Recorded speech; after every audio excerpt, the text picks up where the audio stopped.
दादा गुरु के लाल की, देखो विशाल की, जय दादा गुरु के लाल की, देखो विशाल की, जय दादा गुरु के लाल की, देखो विशाल की, जय दादा गुरु के लाल की, देखो विशाल की, जय दादा गुरु के लाल की, देखो विशाल की, जय दादा गुरु के लाल की, देखो विशाल की, जय दादा गुरु के लाल की, जय दादा गुरु के लाल की,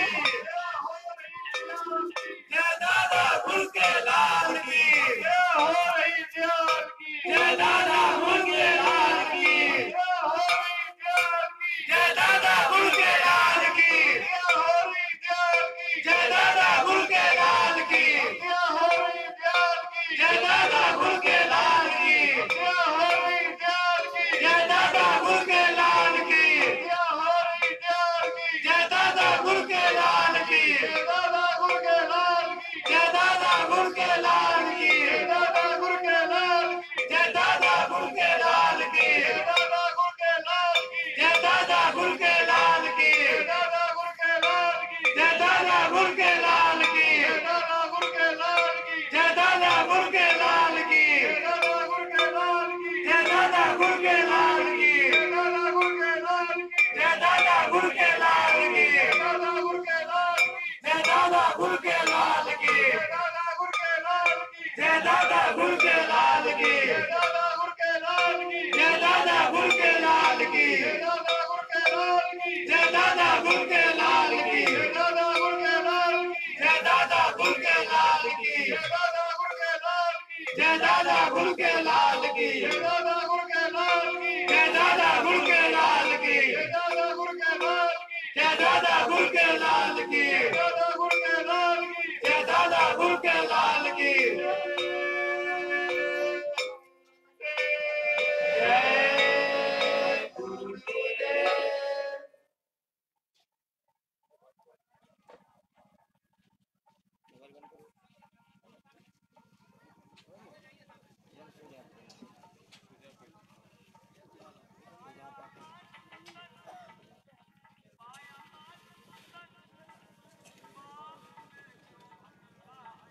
देखिए तो लाइन डाल देगा।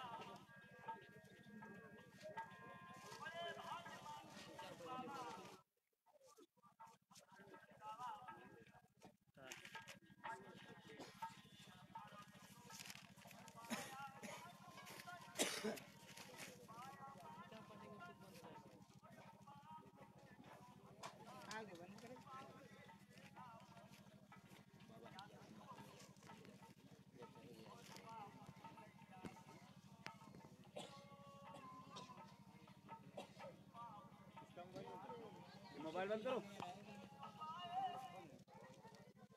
पप्पू बजा रहा है। पप्पू रहेगा।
नहीं हुआ।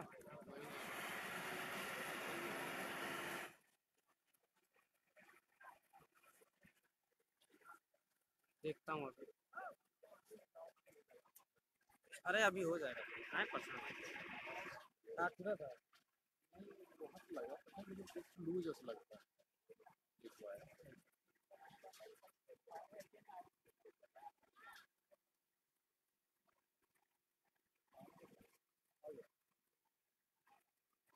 एक मिनट ये रही।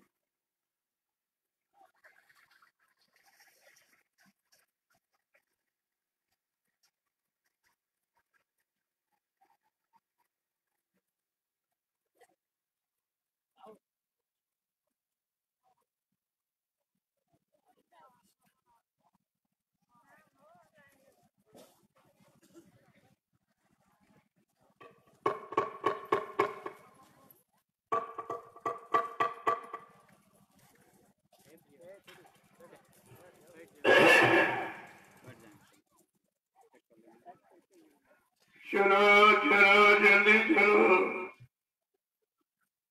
दौड़ के आओ, सत्संग का समय हो गया। सब लोग सामने आके बैठो। एक एक वचन वाणी को बड़ी सावधानी के साथ सुनो। सत्संग हमेशा आमने सामने रूबरू फेस टू फेस बैठ कर सुनना चाहिए, क्योंकि सत्संग वचनों का असर प्रभाव सीधे मन पे पड़ता है, तब ये मन अपने गुनाहों को कबूल करता है।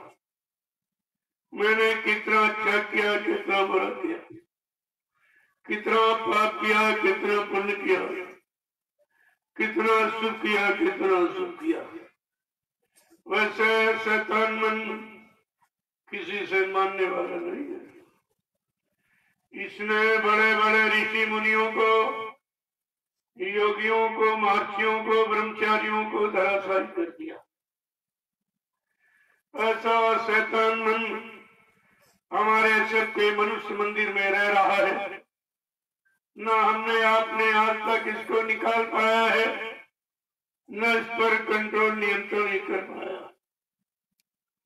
और जब जैसी इसका इच्छा होती तब जैसे अच्छे बुरे पाप कर्मों में आपके शरीर को लगाकर फिर 4,84 लाख नरकों की योनियों का कारण बनाता, जन्म मरण का कारण। और इससे अभी तक ये बात में निकल नहीं पाई। 3 त्रियुग निकल गए फंसे हुए। सतयुग, त्रेता, द्वापर, 5,500 वर्ष कलयुग के निकले। अभी लगभग 750 वर्ष वे तब से संतों का आगमन हुआ। इसके पहले संत नहीं आए थे। जब संत नहीं आए तो जीवात्माओं का अंत भी नहीं था। कोई जीवात्मा काल माया के देश से निकल नहीं पाई और न मालिक से मिल पाई, न अपने घर पहुंच पाई। कितने दिनों की भूली बिछुड़ी ये आत्माएं भटक रही है, काल माया के जाल में फंसी पड़ी है। इनकी फरियाद सुनने वाला कोई नहीं, और जो आए उनको आपने पहचान नहीं पाया। ये कितनी बड़ी भूल आपकी। एक तो कोई आया नहीं जीवात्माओं के हित में, और जो आए उनको आप पहचान नहीं पाए। जबकि उन्होंने वादा किया, अपना परिचय दिया, अपनी जानकारी दी, कहा मैं रामकृष्ण की तरफ से बीच के लोग से नहीं आया हूं जो तुम सबको बीच में छोड़ के चला जाऊंगा। न मैं ब्रह्मा के ब्रह्मलोक से आया हूं, न विष्णु के विष्णुलोक से आया हूं, न शिव जी के शिवलोक से आया हूँ, न राम के साकेत लोक से आया हूँ, न कृष्ण के गोलोक से आया हूँ, न देवी देवताओं के देवलोक से आया हूँ। मैं आया हूँ सतलोक सचखंड अनामि धाम प्रभु धाम, जहाँ की सारी सुते रूहें जीवात्माएं आज ये मृत्युलोक मंडल में मनुष्य शरीर में बैठी है। मैं इनके वास्ते, इनको जगाने के लिए, होश में ले आने के लिए, इनको इनके घर का पता बताने के लिए और चलने की युक्ति देने के लिए आया हूँ। इतना बड़ा परिचय सृष्टि में किसी संत महापुरुष ने नहीं दिया जितना बाबा जय गुरुदेव जी महाराज। आपने उनको अपना गुरु भी बनाया, लेकिन आप यही नहीं पहचान पाए कि गुरु कहते किसे, गुरु किस काम के लिए आता है, कौन सा काम करके जाता है। अगर काम करके नहीं जाएगा, उस गुरु का कोई नाम नहीं लेगा, उसका कोई इतिहास नहीं बनेगा, उनकी कोई पूजा नहीं करेगा। तो आपने ये सब क्या किया? हित पशु जाना मानो तन गुण ज्ञान निदाना। जब धर्मशास्त्रों ने लिख के बताया कि हित पशु भी जानता, और तुम मनुष्य होकर अपना हित नहीं समझ पाए। मेरे हित के लिए, मुझे लाभ देने के लिए, मुझे 4 खान 84 लाख नरकों की योनियों से निकालने के लिए कौन आया है? और उनको आपसे कोई लाभ नहीं, कोई इच्छा नहीं, न रात न पाठ न धन न दौलत, न मान न सम्मान न अधिकार, कुछ नहीं।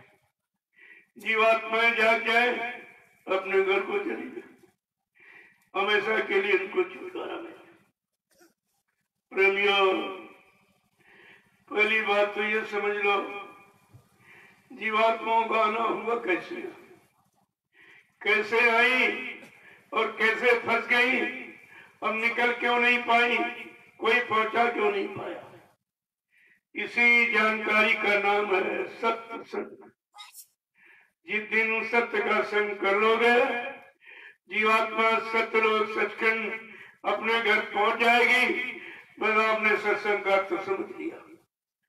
अभी तो आप भाषण प्रवचन के चक्कर में पड़े। मैंने आपको बताया कि सत्संग कथा वार्ता का नाम नहीं है। सत्संग कोई भाषण प्रवचन का काम नहीं है। सत्संग कोई मनोरंजन नहीं है।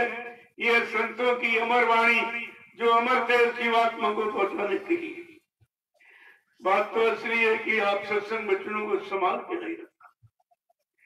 आपके कानों ने तो सुना, लेकिन शैतान मन ने स्वीकार नहीं किया और आपको धोखा दे दिया।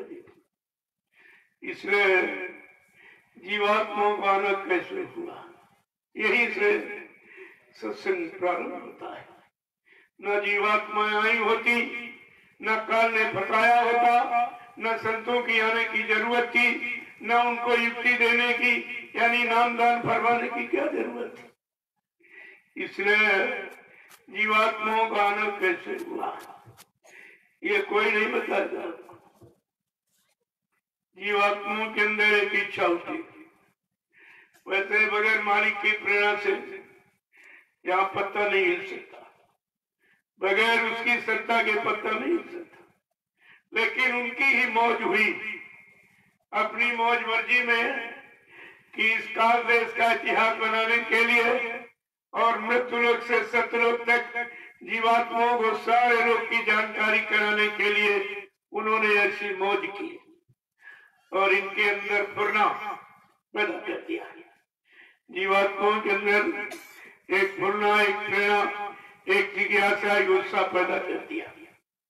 जीवात्माएं कहने लगी, मालिक बड़ी इच्छा हो रही है, एक बार भेज दीजिए नीचे के लोगों में क्या हो रहा है।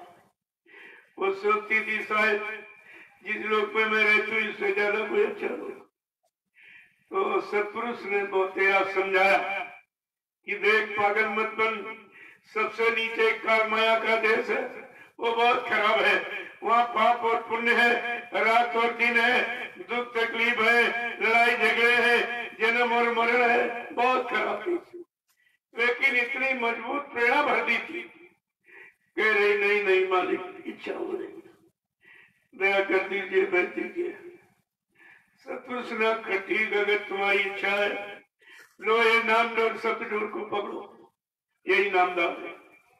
जीवात्माओं का आधार नाम, बिना आधार के जीवात्मा न आ जा सकती है न चल सकती है, और वही उसका भोजन भी है। सप्तहारी सूरत, सत्य का हार करने वाली जीवात्मा, जब सत्य मिलेगा तभी बलवती बलवान होगी और तभी इधर उधर लोक में आ जा सकती। तो सतपुरुष ने कहा, लो ये सतदूर नाम दूर को पकड़ो। पकड़ा के कहा, देख बड़ी होशियारी के साथ रहना, किसी के बहकावे में बरमामे में मत आना। अगर कहीं तूने नाम डोर सतदूर को छोड़ दिया तो सबसे नीचे काल माया का देश है, वो अपने पाप पुण्य कर्मों की मिलोनी रचना में तुम सब जीवात्माओं को फंसा लेगा, फिर तुम वापिस घर कभी नहीं आ सकोगे। ऐसे नहीं, एक बार ये उठा के फेंक दिया, बहुत समझा बुझा कर। जब सतपुरुष ने हम सब जीवात्माओं को सत्यलोक के नीचे उतारा, प्रभु सत्यलोक तो जीवात्माओं का लोक है, वहाँ कोई शरीर जिस्म की जरूरत नहीं, वो तो जीवात्माओं का भंडार है, और सब जीवात्मा रूह ही रूह है, सब रूहों का देश है। लेकिन जब सत्यलोक के नीचे किसी जीवात्मा को उतारा जाएगा, किसी लोक में भेजा जाएगा, तो बिना शरीर के ये जीवात्मा रह नहीं सकती। जब सत्यलोक के नीचे उतारा, सत्यलोक के नीचे कारण लोक है, जो 5 तत्वों का सत्य स्पर्श रूप रसगंध, ये 5 तत्वों का कपड़ा पहरा दिया। नंगा देखकर, नंगी तो भेजी उतारी नहीं जाएगी, इसको नंगा देखकर 5 तत्वों का कपड़ा पहरा दिया। जब सतपुरुष ने हम सब जीवात्माओं को कारण लोक के नीचे उतारा, कारण लोक के नीचे सूक्ष्म लोक है जो 9 तत्वों का सत्य स्पर्श रूप रसगंध चतुष्संताकरण मन बुद्धि चित्त और अहंकार, ये 9 तत्वों का कपड़ा पहना दिया। जब सतपुरुष ने हम सब जीवात्माओं को सूक्ष्म लोक के नीचे उतारा, सूक्ष्म लोक के नीचे है लिंग लोक, जिसको देवलोक कहते हैं।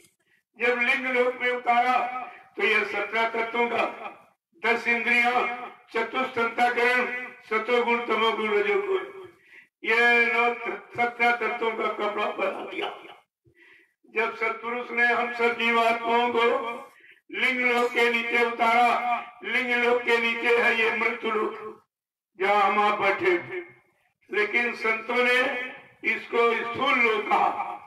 जब स्थूल लोक में सतपुरुष ने हम सब जीवात्माओं को उतारा, तो स्थूल कपड़ा जो 5 तत्वों का है, जल पृथ्वी अग्नि वायु आकाश, ये 5 तत्वों का कपड़ा पहना दिया। अब जीवात्मा पर कितने खोल, कितने कवर जिस्म शरीर हो गए? 4। पहला है कारण और सूक्ष्म और लिंग और स्थूल।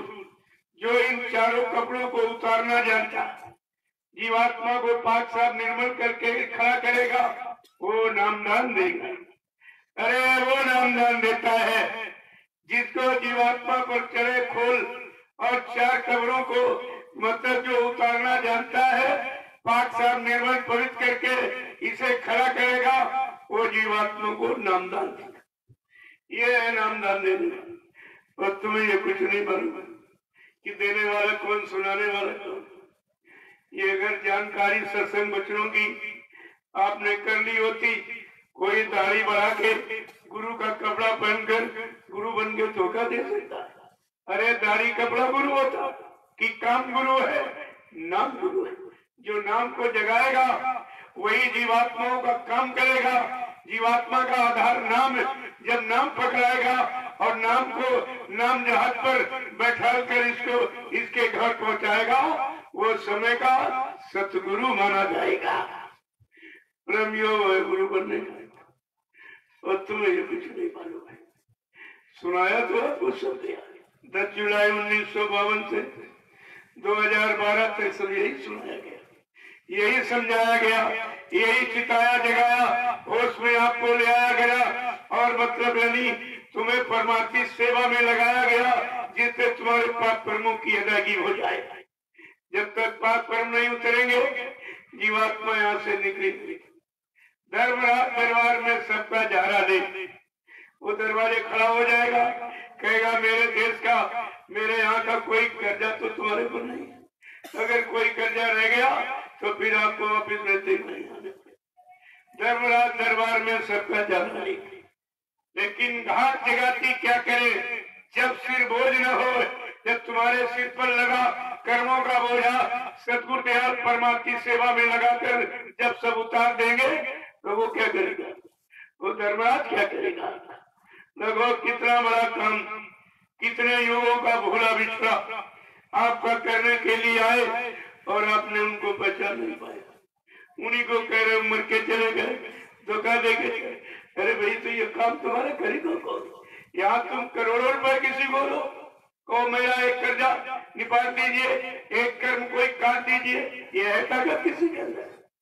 कितना बड़ा काम, लेकिन समझ में तुम्हारी कुछ नहीं आया।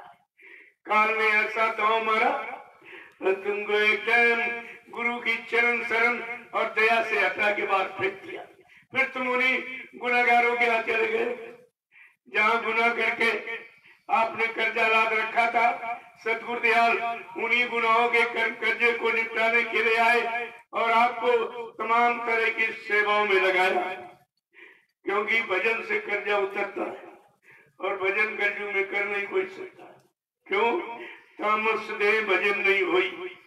आपका तामसी आहार है, तामसी ही विचार है, तामसी क्रियाकलाप कर्म है, लिहाजा कजू कजू भजन नहीं करते। तो सतगुरु दयाल ने अपनी दया से कहा मैं लेने आया हूँ, मैं अपना बल पौरुष दे करके सहारा देकर इसको खड़ा करूंगा और अपने नाम जहाज पर बैठा कर इसको इसके घर पहुंचाऊंगा। इतना बड़ा काम जो करने के लिए आया, आपने उसको पहचान पाया?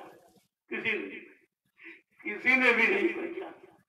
देखिए कैसा है काल का दाव है, उसने यहाँ भी दाव लगा दिया।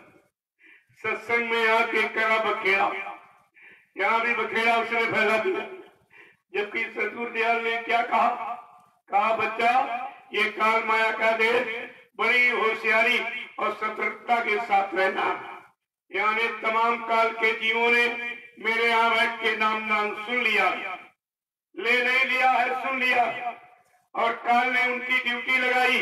किसी जीव को सतगुरु की शरण में टिकने मत देना, चरणों में श्रद्धा सेवा भाव बनने मत देना और परमार्थी सेवा में लगने मत देना और नाम की कमाई करने मत देना, न सारी जीवात्माएं जाग जाएंगी, मेरा देश खाली हो जाएगा। उसको बड़ी चिंता है काल। जब से सतगुरु दयाल ने अपना चरण काल के घर में रखा है, काल बहुत बेचैन है, बहुत मतलब यानी परेशान है, इसलिए वो नाना प्रकार के फंसाने की यत्न करेगा। लेकिन सतगुरु दयाल ने कहा अगर तुमने ये नाम डोर को सही से पकड़ लिया, नाम की कमाई में अगर तुम लग गए तो ये मतलब काम करो लोग मोह छोड़ भागे मैदान।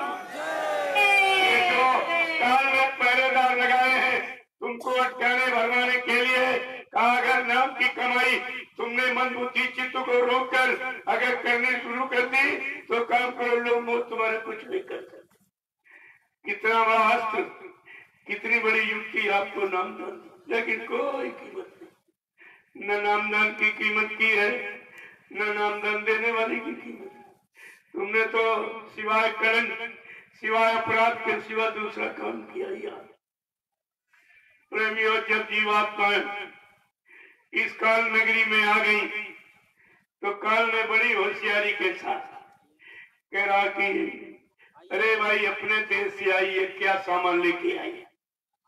उस समय हमारे सबके पास सच्चाई, ईमानदारी, प्रेम, प्यार, मोहब्बत, सेवा, दया, सदाचार, परमात्मा की यादगार और तपस्या, त्याग, संयम, वैराग, अच्छा खान पान सब कुछ भरा था। काल ने करे फेंक इस सामान को, मेरे देश में आई मेरा वाला सामान। हम सब जीवात्माओं ने समझा कोई अच्छा सामान देगा, तो हमने आपने काल के कहने पर अच्छा वाला अपना गिरा दिया। फिर काल ने कहा अरे अब मेरा सामान लो। प्रेमियों, काल का सामान क्या? कहा ये झूठ, ये छल कपट, ये बेईमानी, ये हिंसा, ये धोखाधड़ी, बेचार कुचार और गंदा खानपान। काल ने दिया, हमने आपने लिया। अब एक महापुरुष की तरफ से आवाज उठी कि कलयुग में कलयुग जाएगा और कलयुग में सतयुग आएगा। ऐसी अनोखी विलक्षण अद्भुत अनोखी आवाज परिवर्तन की जब से सृष्टि बनी है किसी ने लगाई नहीं है। ये समर्थ मालिक की पहचान है। और आप कुछ नहीं समझ पाए, कुछ भी नहीं। धर्म शास्त्रों में लिखा है जब एक युग समाप्त हो जाता है तब दूसरा युग लगता है। अभी प्रेमियों, कलयुग का प्रथम चरण 5,500 वर्ष ही निकल पाए। समर्थ मालिक ने अपनी समर्थ शक्ति की पहचान के लिए बीच में आवाज लगा दी कि कलयुग में कलयुग जाएगा और कलयुग में सतयुग आएगा। कलयुग चला नहीं जाएगा।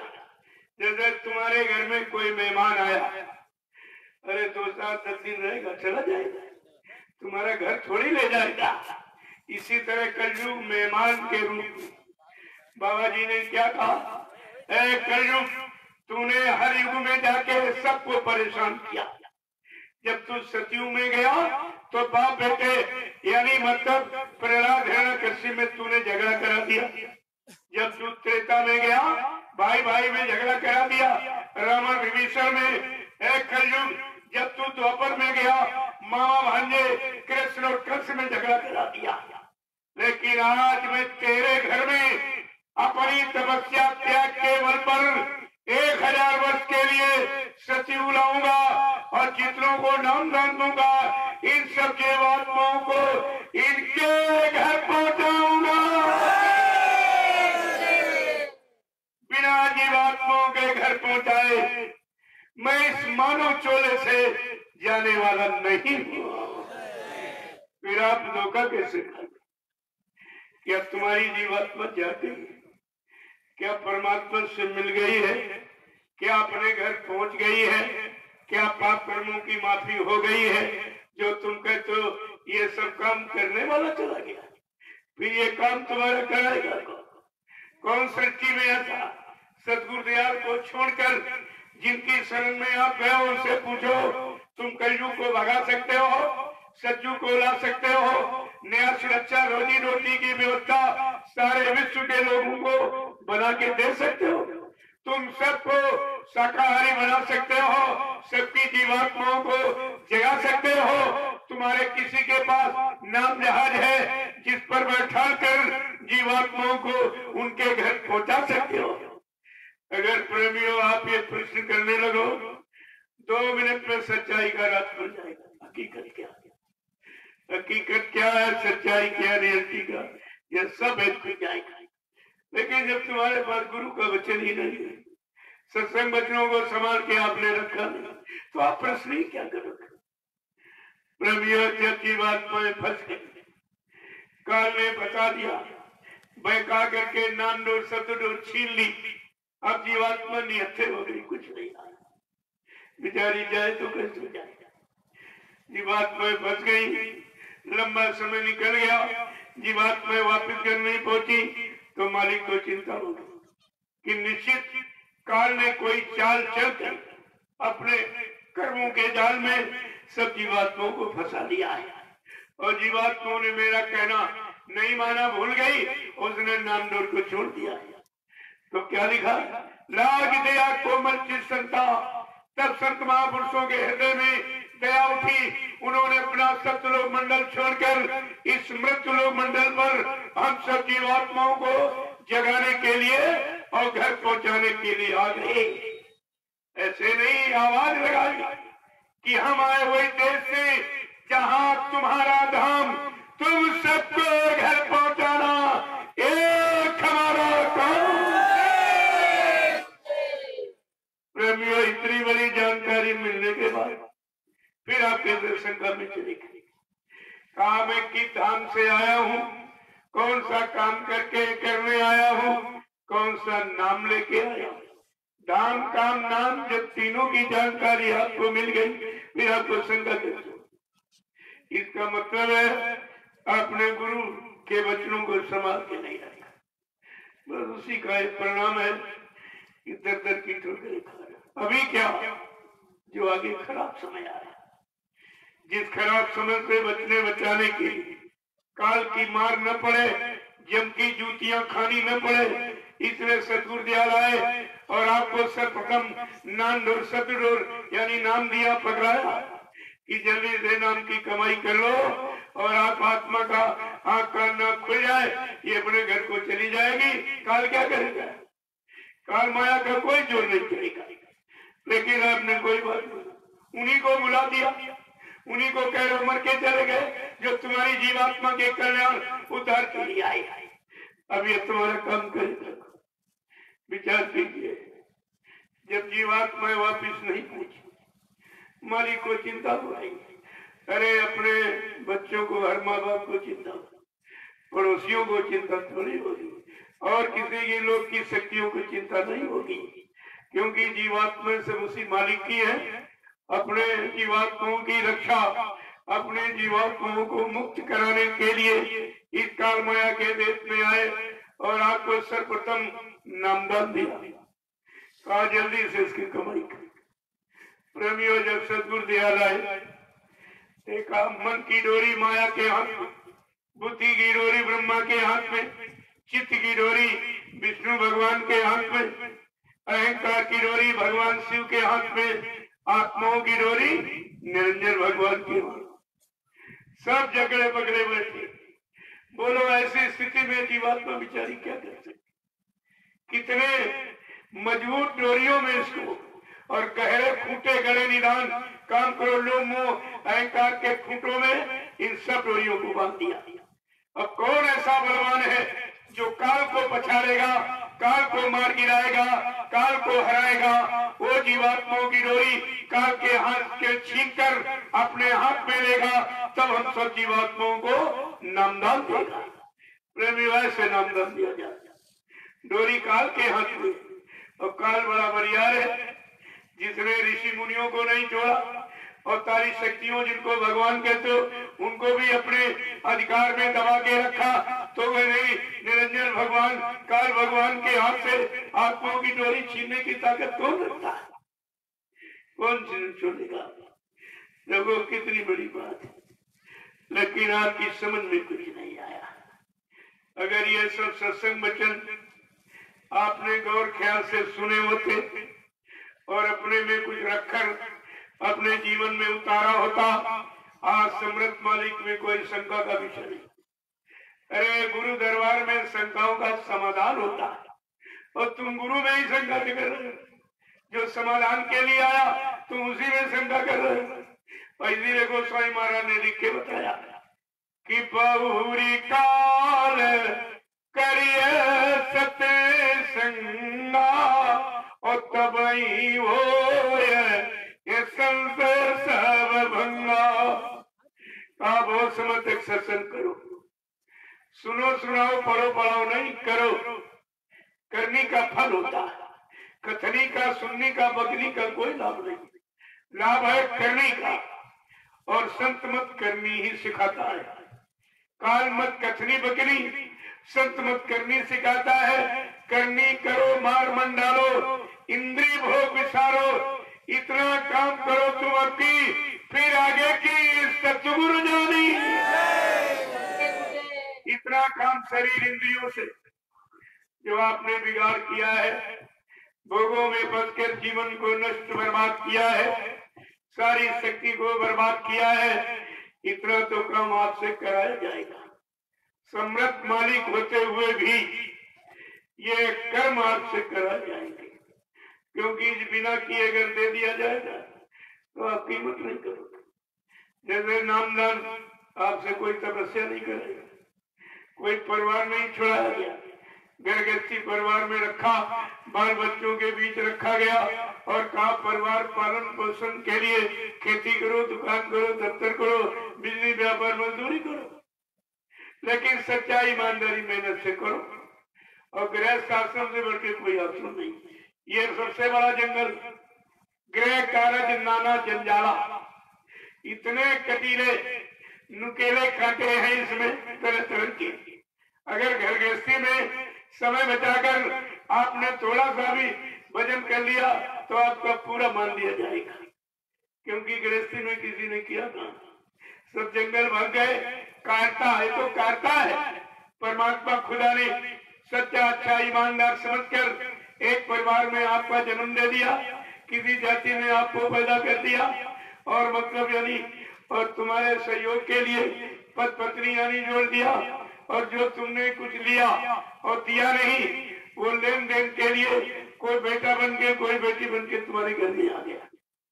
अब ये कर्जा है, आपको निपटाना पड़ेगा। अगर वैसे कह दिया जाए कि तुम्हारा कर्जा फला प्रांत में, फला जिले में, फला जाति के घर में तुमको 5 लाख रुपए देना है, आप झगड़ा करोगे हमारा कोई कर्जा था। और तुम्हारी बेटी की शादी उसी परिवार में हो जाए तो पैर छू के पैसा दो, पैर भी छुओगे और पैसा भी। ये है काल कर्म कर्जे निपटाने का उसका तरीका। बहुत चतुर होशियार है, उसके बाद बड़ी योजनाएं हैं अपने कर्म कर्जे के भुगतान कराने की।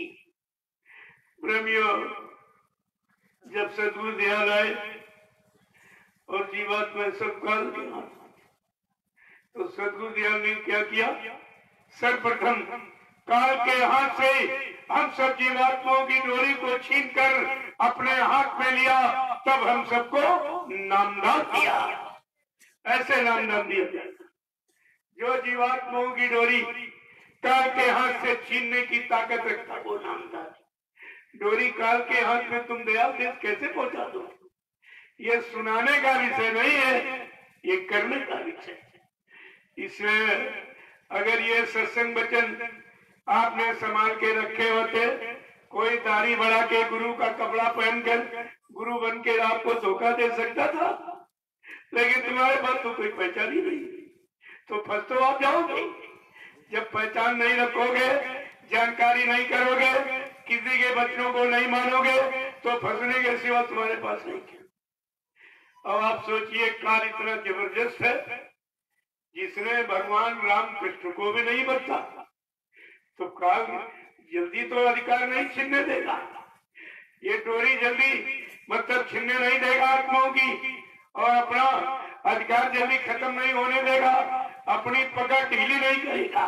लेकिन सदगुरु दयाल ने हम सब जीवात्माओं के लिए काल से कितना झगड़ा किया, कितना मतलब यानी उससे संघर्ष किया, तब हमारी आपकी जीवात्माओं की डोरी कर काल के हाथ से छीनकर अपने हाथ में लिया, तब हम सबको नामदान दिया। ऐसे नामदान दिया। और तुम्हें ये कुछ नहीं मालूम, ये कोई राजा के पास, और ये कोई बताएगा नहीं। अरे भाई चोर क्यों बनी, चोरी बता देगा, वो कैसे बता देगा? लेकिन आपको ये जानकारी पहले से दी गई। बात तो ये है कि आपने कभी जानने की कोशिश नहीं की।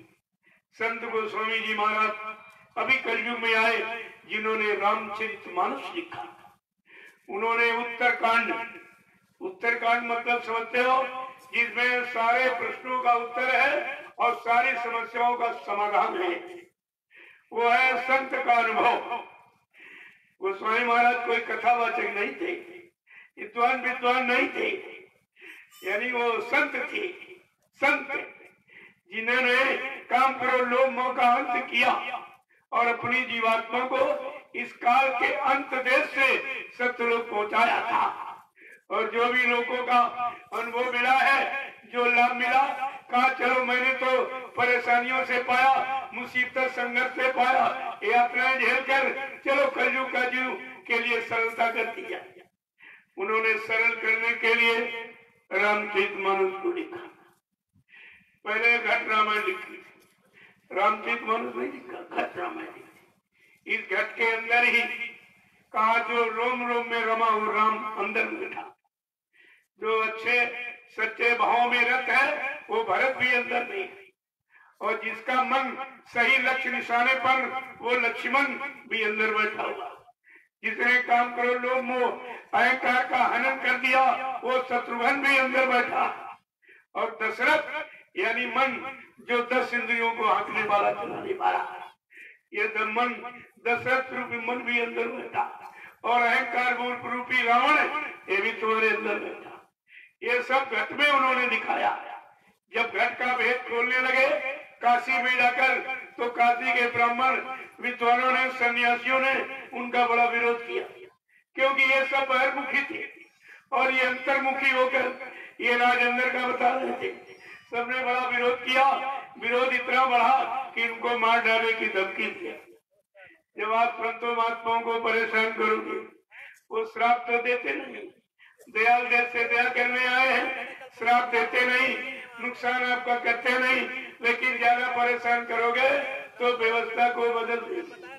ऐसे से ऐसे, यानी मतलब भट रावण को बंद कर दिया और ये रामचरित मानस लिखे। अब तुम लाउड स्पीकर लगा के 24 घंटे, 48 घंटे, 72 घंटे चिल्लाओ, लेकिन राम का दर्शन नहीं होगा।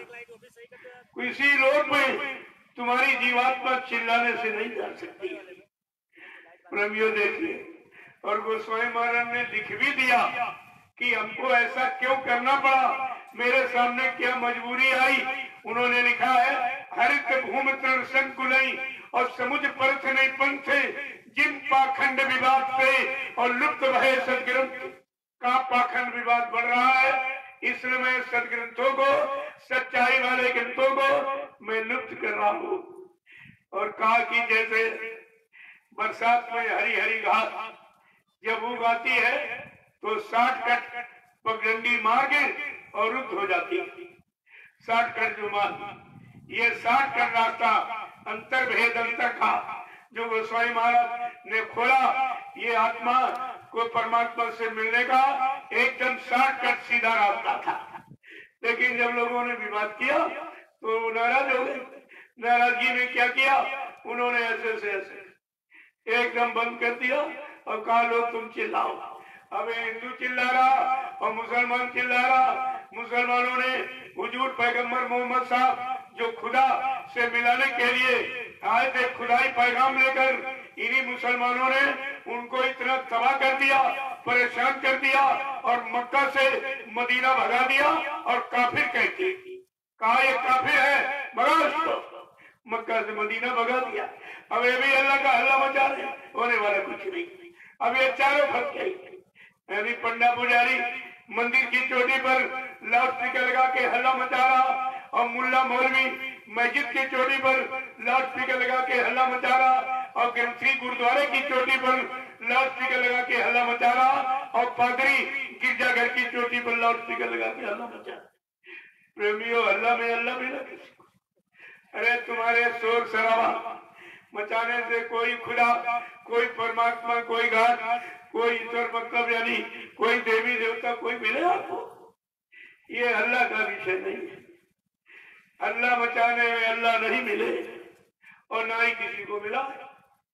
अगर किसी आदमी को आप बुलाओ 2-4 बार न बोले तो आपको शंका हो जाती कि हमसे नाराज हो गया, फिर उसकी नाराजगी का कारण ढूंढते हैं। ये मुसलमान 5-5 बार नमाज अदा करे, एक बार भी खुदा नहीं बोलता, एक बार भी नहीं बोलता है।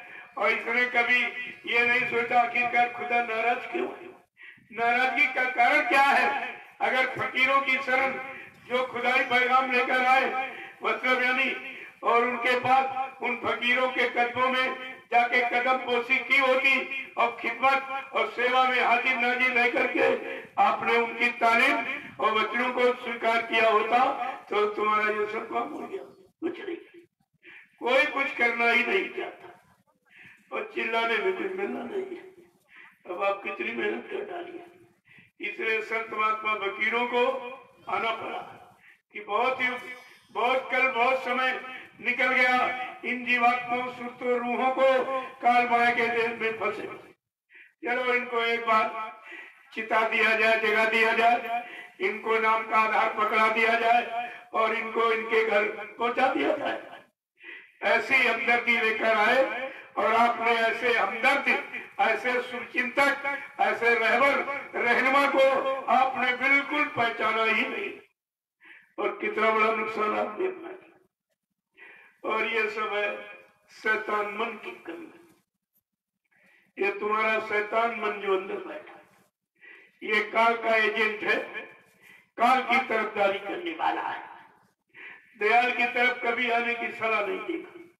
सत्संग में जब आप घर से चलते हो, देखो कितने बहाने करता है, ये दर्द हो रहा, वो दर्द हो रहा, ये काम रुक जाएगा, वो नुकसान हो जाएगा, ये तरह तरह की बाधाएं डालता है। लेकिन सदगुरु दयाल पहली बात तो कहते हैं, मैं तुमको बुला लेता हूँ, अगर तुम आने की स्थिति में नहीं हो तो मैं चल के मिल लेता हूँ। चलकर तुम्हारे क्षेत्र में कोई न कोई कार्यक्रम का आयोजन डाल दिया जाएगा और तुम्हें बुला लिया जाएगा।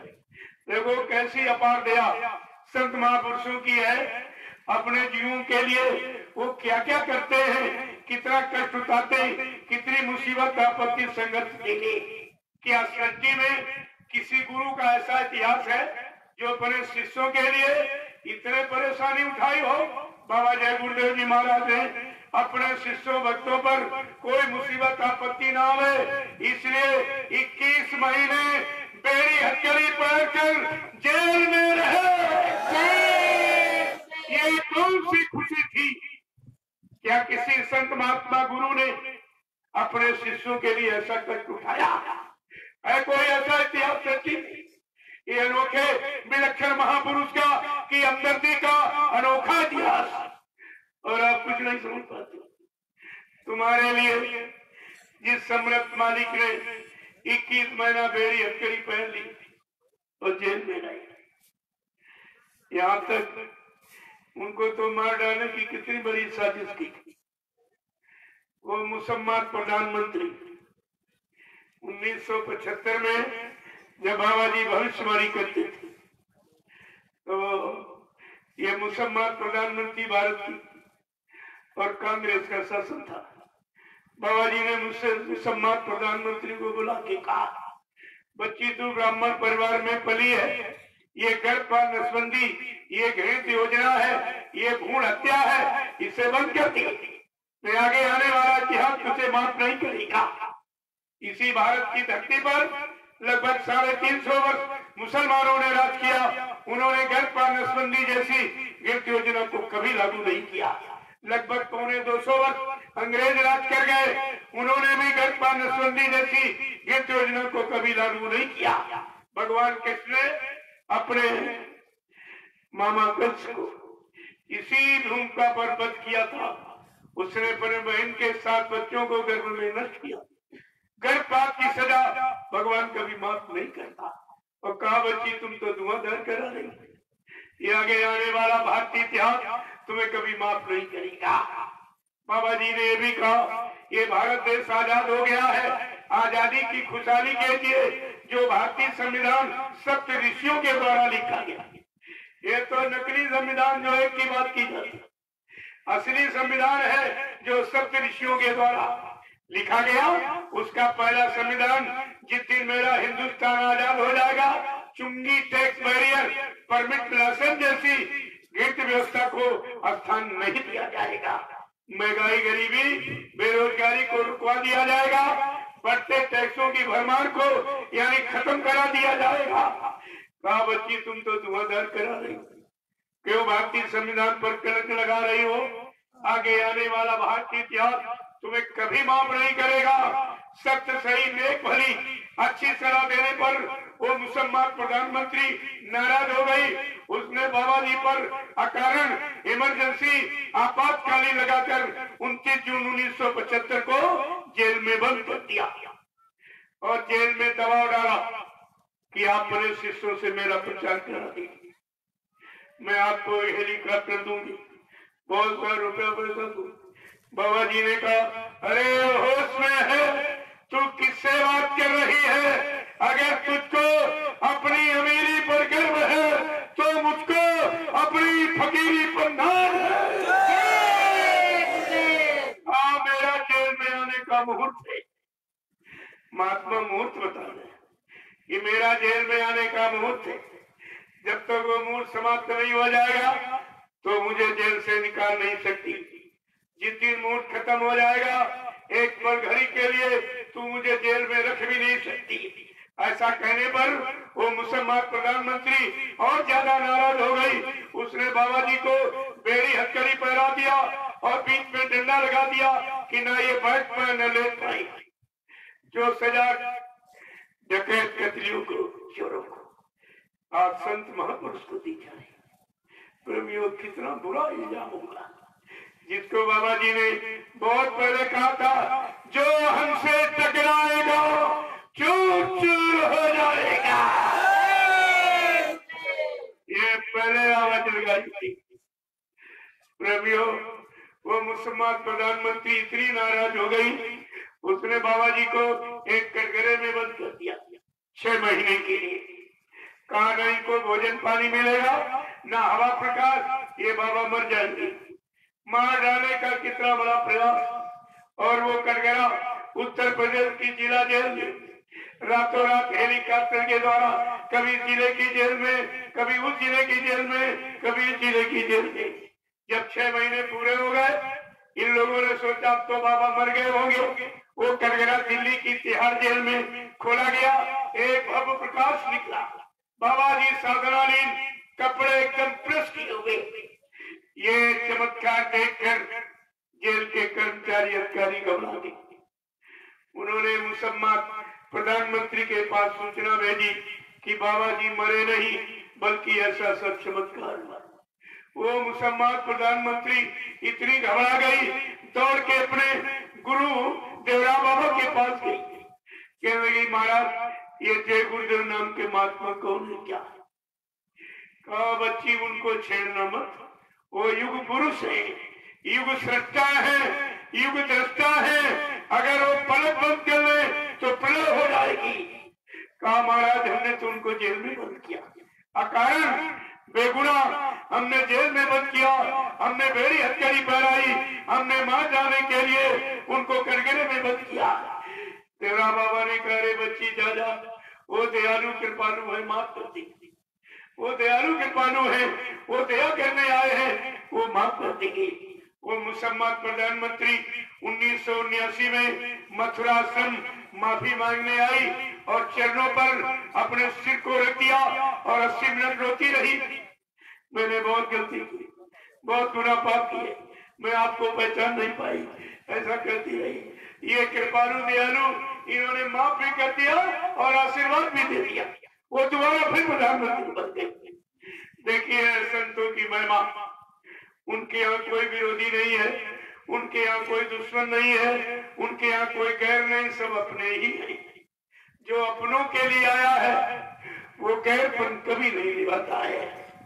और उस समय तमाम प्रेमियों ने बाबा जी का साथ छोड़ दिया। कहा, मैं इनके उस पर मैं जेल गया, पुलिस की गाली लाठी खाई और इन्होंने आशीर्वाद दे दिया।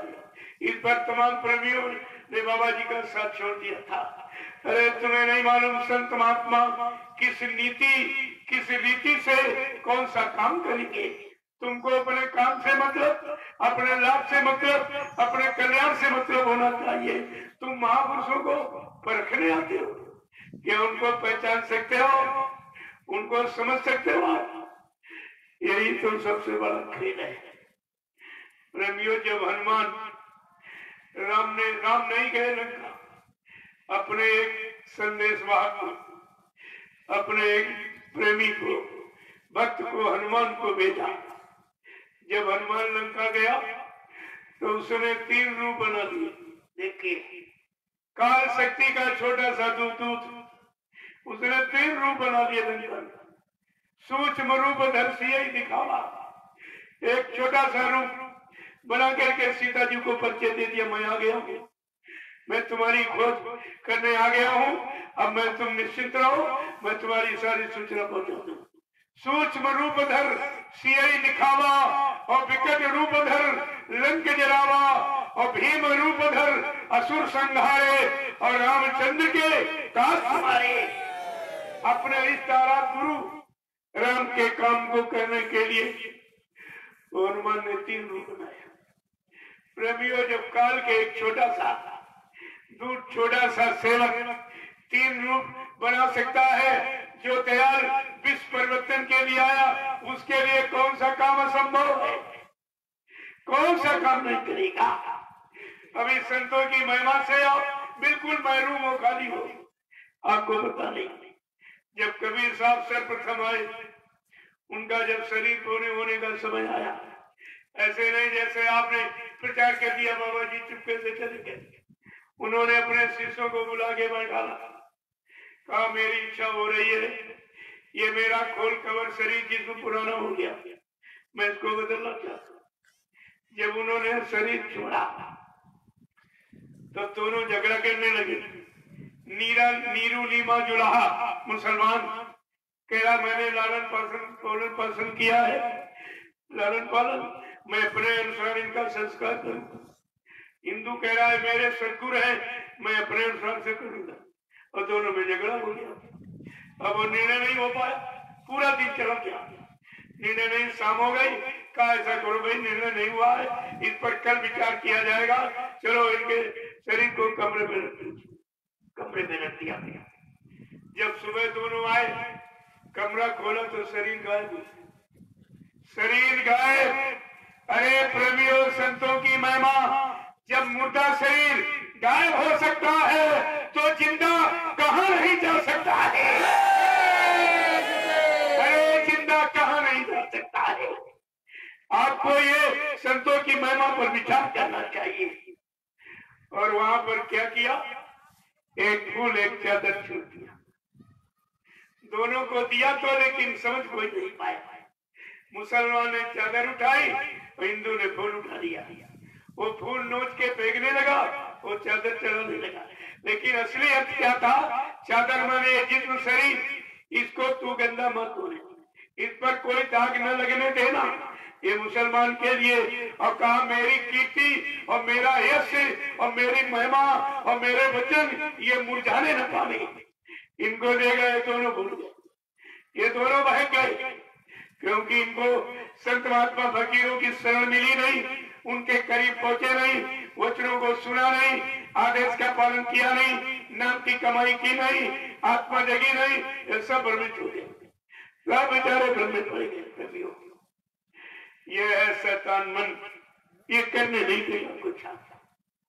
इसलिए प्रेमियों, हमें आपको जब भी बैठा करो अपने सदगुरु दयाल से, सच्चे रहबर रहनुमा से, इसी शैतान मन के लिए भीख मांगो दया।